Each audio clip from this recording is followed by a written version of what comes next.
Good morning, everybody. I am Rajesh, school assistant, biological sciences, JPHS Sinnabompalle, Kosgi Mandalam, Kurnool district. All living organisms, they need nutrients, liquids, gases for their survival, growth, and maintenance of their body. Isn't it or not? Either it is a unicellular organisms or multicellular organisms, all these materials are required. In unicellular or multicellular organisms, these materials, they have to be transported within the body. For example, in unicellular organisms like an irregularly shaped organism called amoeba, in which the materials, they need not to be transported to longer distance. Within the cell, the nutrients or gases, they get transported within the cell itself. Whereas in multicellular organisms like plants and animals, for the transportation of materials, it takes lot of time. In unicellular organisms like amoeba as well as hydra, which is a cylindrical organism, diffusion and osmosis takes place for the transportation of nutrients. Diffusion, already you know, there is a movement of molecules from higher concentration to lower concentration. That is called diffusion. Through diffusion, the gases can easily transported within the cell, and the gases, they get exit from the cell.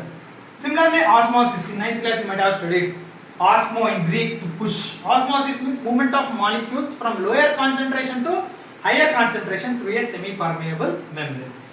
With these two processes in unicellular organisms or in few cell organisms, these two processes are enough for the transportation of materials, nutrients, liquids, gases, etc.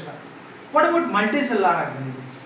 In multicellular organisms like few plants or trees, animals, you know children, in trees like eucalyptus as well as red sandalwood tree, which is about 300 feet and 150 trees, how does these minerals and water, they are transported to the tip of the plant? It is very difficult. It takes lot of time for the transportation of water or minerals to the tip of the plant. It takes lot of time. So, if only osmosis and diffusion takes place in the multicellular organisms, it takes some years for the transportation of gases or nutrients in the plant body or in the animal bodies. So, to avoid the delay of transportation of nutrients, a specialized system is evolved in the multicellular organisms. The name of that system is, already you know, that is nothing but the circulatory system or the transportation system. The transportation or the circulatory system. So now you know, in the 10th class textbook, the third lesson is the transportation or the circulatory system. Do you know the components of the circulatory system? The components of the circulatory system is heart, blood and blood vessels. Today we are going to discuss about the external structure and internal structure of the heart. Let us discuss about the external structure of the heart. In our 10th class textbook, it was given that there is a lab activity to observe the structure of the mammalian heart. So what is the aim? To observe the mammalian heart. So for that you have to collect a heart from a sheep or from a goat. The freshly collected heart is required. And what are the materials required? What are the other materials required? That is forceps, a dissection scissors, a tray, as well as a jug of water to drain the heart, and some other materials and straws are required to dissect the heart. So we are going to do, already we have done longitudinal section or vertical section of the heart in our school. Is it or not? Yes. Let us discuss about the external structure of the heart. External structure of the heart. What is heart? Children, do you know what is heart? How many of you know about heart? Where it is located? What are external features? External is what? Whatever we see.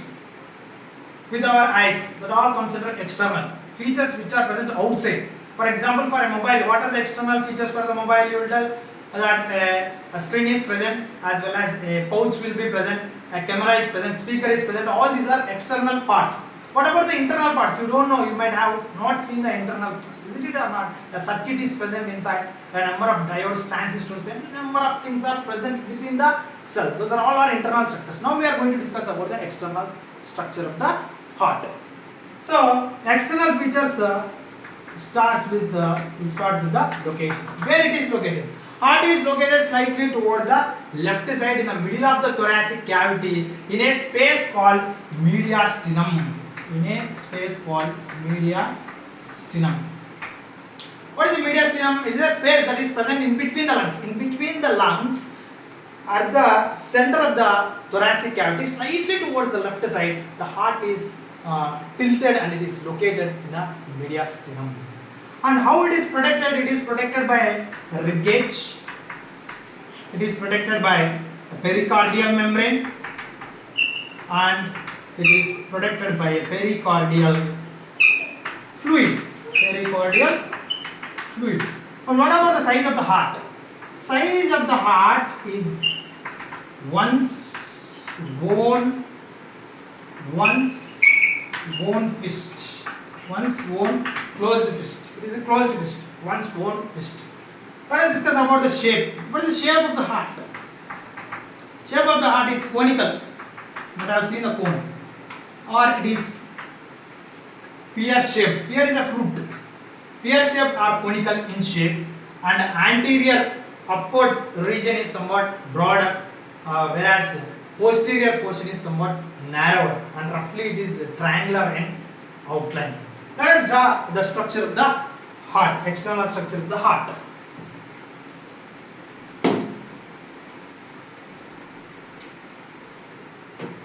It is very easy to draw the external structure of the heart.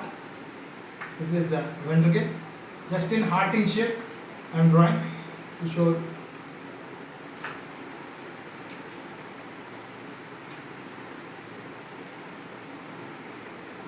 It's very easy. You can draw it by seeing me. You can draw. You need not to take more time to draw the heart. Even in the examination, if they ask, you are supposed to draw the structure of the heart. If you practice for twice or thrice, easily you can draw this structure. Very easy, very easy. Don't think that it is too tough. It is very easy. Okay, see in easy way I have drawn. See, is it or see? Yes. So now this is the external structure of the heart. You can see there are 4 chambers are present in the heart. What are those? Upper chambers are called auricles and lower chambers are called ventricles. So where is the auricles and where is the ventricles? This is the right auricle, RA, right auricle. In examination you have to write right auricle, not RA. This is left auricle. As the place is not sufficient, I am writing in a short form.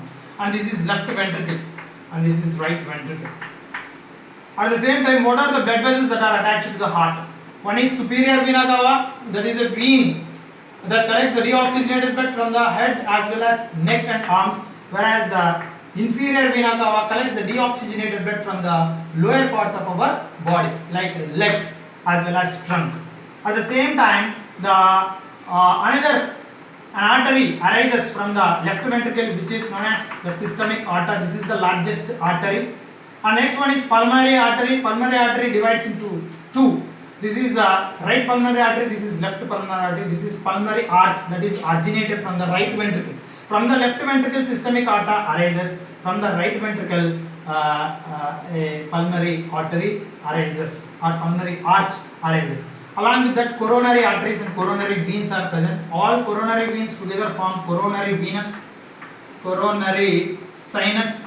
At the same time, coronary arteries are there. These coronary arteries supplies the oxygenated blood to the wall of the heart. Around the heart there is a membrane which is known as pericardial. This is very important. Pericardial membrane, which is a double layered membrane. Double layered membrane. This is outer membrane, this is inner membrane. In between these membranes, a space is present which is filled with a fluid called pericardial fluid. Pericardial fluid. This fluid protects the heart from the shocks and reduces the friction. At the same time, the rib cage also protects the heart. And this thick muscular pulsating organ called heart, which is a central pumping organ, the wall of the heart is made up of 3 layers. One is epicardium, third one is myocardium, the second one is myocardium, third one is endocardium. Anyhow, the pericardial membrane is a double layered membrane, and a pericardial fluid and rib cage protects the heart, and the size of the heart is one's own fist. Location is slightly located towards the left side and consisting of 4 chambers: right auricle, left auricle, right auricle, left auricle, right ventricle, left ventricle, systemic aorta, pulmonary artery, superior vena cava that collects the deoxygenated blood from the upper parts, inferior vena cava collects the deoxygenated from the lower parts. Coronary veins also collect the deoxygenated blood from the wall of the heart, and the coronary artery supplies the oxygenated blood to the walls of the heart. Let us discuss about the internal structure. Thank you.